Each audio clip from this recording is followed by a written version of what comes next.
Okay, so let's dive in today on a feeling I bet almost everyone listening knows. It's that perpetual tired feeling. You wake up tired, you somehow make it through the day, maybe hit that 3 p.m. wall thinking, need more coffee, and then you go to bed tired. It's relentless. And what's really confusing is you might be doing everything right, like really trying. You've got your sleep hygiene down, your diet is clean, you're moving your body, maybe even tracking your water intake, all the biohacking boxes ticked. But you still feel wiped out. Just not running at 100%, not even close sometimes. It's such a common frustration, isn't it? We're optimizing machines these days. We focus so much on the body, we think, okay, fix the physical inputs, the biology. But what if? What if the tiredness isn't just the body? What if it's your whole being trying to send you a message? A message? How so? Well, your body can't exactly send you an email saying, hey, I really hate this job, or this friendship is draining me. It doesn't have words like that. So it speaks the language it knows. Fatigue, maybe some anxiety, that feeling of dread. It's communication. And we often miss it because we're too busy looking for the next supplement or, the perfect morning routine to fix the symptom, not the cause. Right. Okay. That makes sense. We're treating the smoke alarm, not the fire. So let's pull back that curtain then. Let's talk about these hidden messages. We're going to explore 3 types of exhaustion that probably won't show up on your blood work, starting with maybe the most obvious one, mental exhaustion. Oh, yeah. Instantly recognizable. It's that feeling like your brain literally has 47 browser tabs open. Yes. And none of them are loading right. Everything just feels slow, sluggish, fragmented. And that totally leads to decision fatigue, right? Over the dumbest things. Like trying to pick what to have for lunch feels like solving a complex algorithm. Or deciding which email to answer first. It's overwhelming. Exactly. Or you get stuck in loops, ruminating. Replaying that one awkward thing you said in a meeting 3 days ago over and over. Oh, I know that one well. And here's something fascinating from the research we looked at, that kind of intense thinking, it actually burns serious energy. It's not passive. Really? Like calories. Serious calories. We found this stat about professional chess players. During intense tournaments, they can burn up to 6,000 calories a day. 6,000 just sitting there thinking. Just sitting and thinking. That's like, 3 times the average person's daily burn? It's staggering. Wow. It just shows how incredibly demanding that kind of focused, intense neural activity is. It's not just stress hormones. It's the glucose consumption, the sheer brain power needed. It's like a marathon for your brain. Okay, so if you're an overthinker, which, let's be honest, many of us are, you're basically playing mental chess all day against your schedule, your job, your anxieties, your finances. You're running that cognitive marathon daily. No wonder you're tired. But here's a question then. If thinking hard burns energy, why does going to a job you dislike feel so much more draining than, say, pouring energy into a passion project, even if that project is really hard? That's the key difference between effort and misalignment. Building something you love takes energy, yes. Loads of it, but you're aligned, you're motivated, there's a purpose driving you. Right. Going to a job you dread, or one that feels fundamentally meaningless to you, that takes exponentially more energy. Why, though?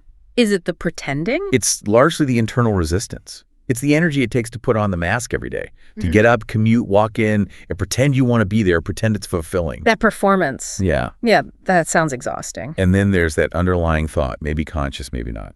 I have to keep doing this for years, maybe until I retire. That realization that you're tolerating a life that doesn't actually fit you anymore. Oof. Yeah. That is a profound energy drain. It's the dread. It sucks your core battery dry way faster than the actual tasks you're doing. Okay, so that's the internal misalignment drain. But what about the external stuff? Like the people in our lives, they can be pretty draining too. Absolutely. Which leads us perfectly into the second type. Yeah. Emotional exhaustion. This one feels different, more about interactions. Exactly. Often, the primary source isn't your to-do list, it's the people on it. Specifically, the wrong people for you. The ones who maybe lack filters or have no boundaries, or they're constantly unloading expectations, or they're just negative, demanding your emotional energy. Yeah, you know that feeling when a certain name pops up on your phone and your stomach just clenches? Instant anxiety, yes. Or maybe you start dreading going home for the holidays like months in advance because you know it's just going to be constant emotional labor. Performing? Yeah. Yeah. You feel like you're giving and giving from an emotional bank account that's already seriously overdrawn. There was that quote we found, kind of blunt but spot on. Oh, the one about, Before you diagnose yourself with depression or low self-esteem, make sure you are not, in fact, surrounded by assholes. Huh. Right. It's a crucial gut check. It really is.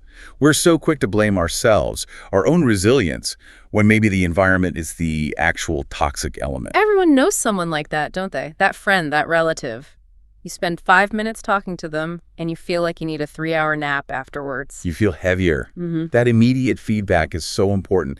There's this concept we came across classifying relationships as either vacuums or batteries. Okay, I like that. Batteries. Batteries are the people who leave you feeling energized. You talk to them, even for a few minutes, and you feel lighter, maybe more excited, definitely better. They add energy.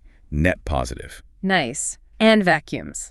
Let me guess. They suck the energy right out of you. Out of the room. Maybe it's constant drama, endless complaining, always needing something.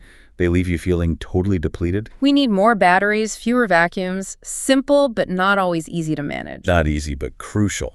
And that long-term Harvard study, the 80-year one, it really drives this home. Oh, yeah, that was fascinating. What was the main takeaway again? The single biggest predictor of how long someone would live and how healthy they'd be in their later years wasn't their cholesterol or their exercise routine. It was the quality of their close relationships. Wow. Not just if they had relationships, but the quality. Exactly.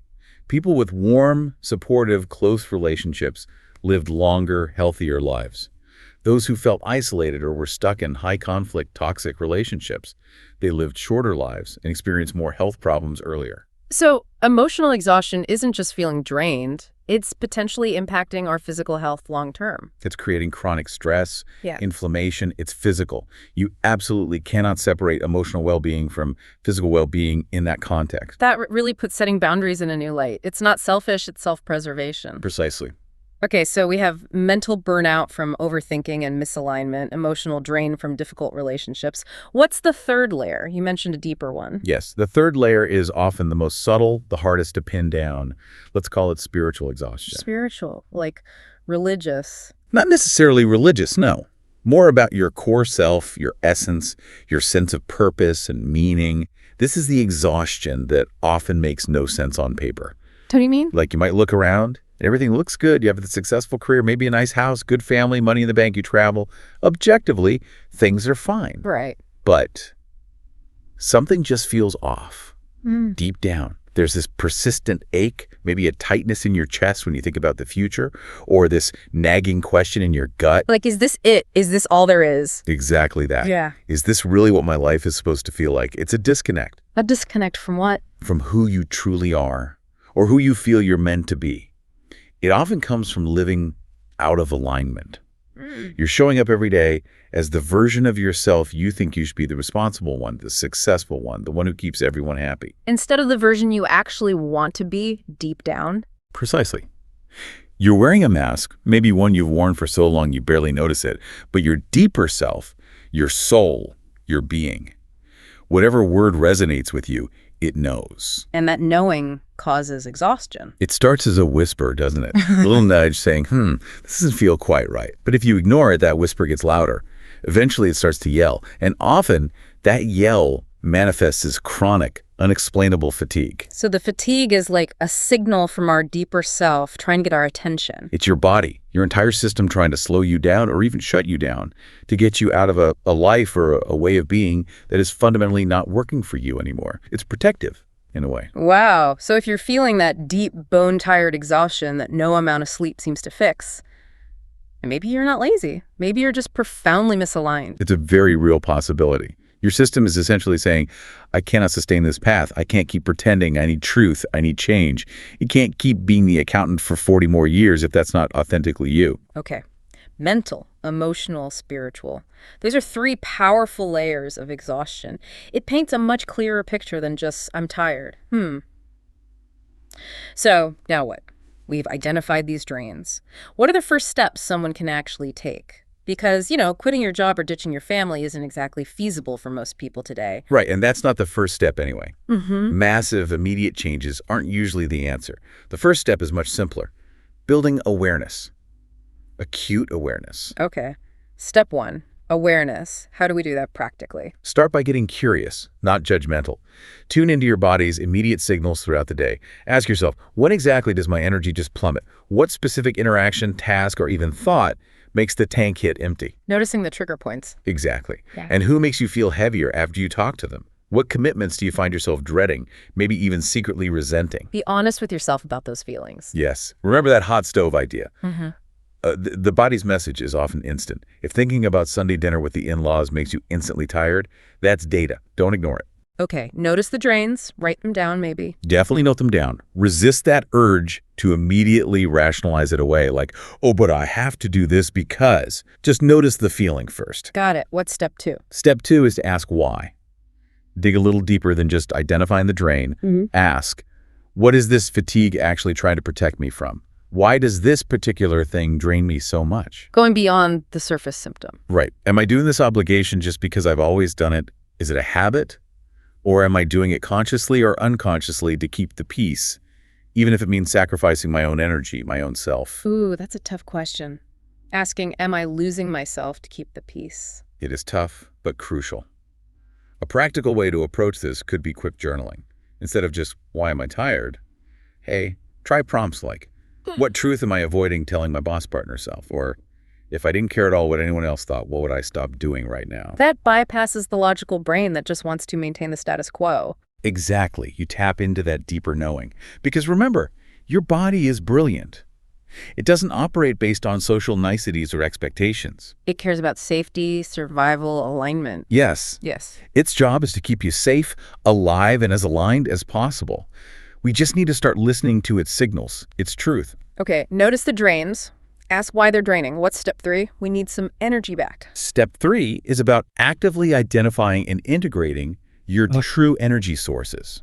And I'm not talking about caffeine or sugar. Right. The real stuff, the personal battery packs. Yes, what actually nourishes you deep down, not just distracts you for a bit, but leaves you feeling genuinely better, more replenished. What kind of things are we talking about? It's different for everyone, isn't it? It could be spending time in nature, even just 5 minutes looking at trees. Could be listening to music that moves you, maybe dancing around the kitchen. It could be comedy, laughing really hard. Absolutely. Laughter is huge. Or maybe it's quiet time, reading, meditating, creating something with your hands, gardening, painting. Anything that brings you back to yourself. So identify those things. Make a list. Definitely make a conscious written list of your personal battery chargers. Or non-negotiables for feeling good. Yeah. And then the action plan is simple. Sprinkle them into your life every single day, even if it's just for 5 or 10 minutes. It doesn't have to be a huge 2-hour yoga class or a weekend retreat. Not at all. It's about consistency. Small, regular deposits into your energy account. You don't need to blow up your life to start feeling better. You just need to stop ignoring the simple things your body and soul have probably been asking for. So putting it all together, maybe the message for everyone listening isn't that you're fundamentally broken or exhausted beyond repair. Maybe. Maybe you're just not listening closely enough yet. That's a powerful way to put it. Your body is the messenger. It's not asking for another double espresso. It's asking for your attention, for your honesty. It's saying, this isn't working, or I don't feel safe here, or I'm tired of this performance. Exactly. So for an immediate next step, something you can do right after listening. Try this. Take just 3 minutes. Seriously, set a timer if you need to. Close your eyes. Take a few slow, deep breaths, really intentional ones. Put your hands somewhere on your body, maybe your chest or your stomach, and just quietly ask yourself this one question. What am I pretending not to know? Ooh, that's a potent question. What am I pretending not to know? Let whatever answer surfaces just surface. Don't judge it. Don't analyze it yet. Just acknowledge it. Because the answer's probably there, isn't it? We usually know deep down. We almost always know. Find that answer, maybe write it down. And then commit to doing just one thing today, one small thing, however tiny it seems, that moves you even slightly towards honoring that truth, towards more of your own peace. because you deserve that feeling of alignment, that energy right now, not someday when everything is perfect. Absolutely. You Yeah. deserve it now.